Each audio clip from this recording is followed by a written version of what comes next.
I'd reached a point where I was like, wouldn't it be refreshing if an artist midway through their set just said, you know, this morning I woke up, I looked at myself in the mirror and I felt gross. I'm disgusting.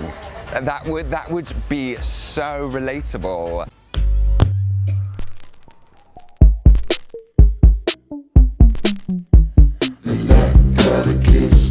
More than 1,000, it's less about you than a romance with a memory. This is the first venture I've done on my own outside of the XX, which is a scary thing. Like, I'm in a band with my two best friends. Romy I've known since kindergarten, since I was 3, and Jamie since I was 11.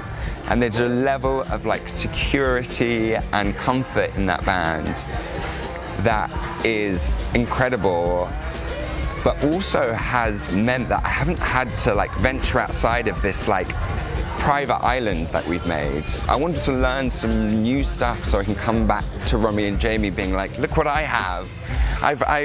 Let me bring this to the band. So though this is my solo venture, I'm still in a very committed relationship with Romy and Jamie. With a memory, maybe it's best that we never. Hideous features 4 songs from my album Hideous Bastard, which is coming out in September.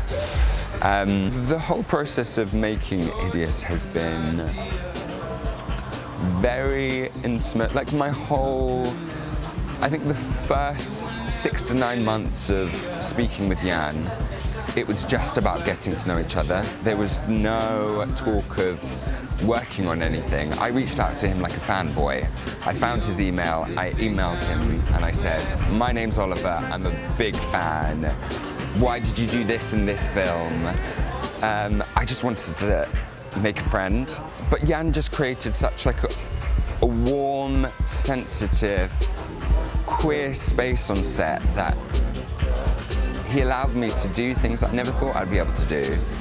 You know, in this film, I've allowed myself to get angry. I kill a lot of people. I kiss a lot of beautiful boys. I fly in the sky.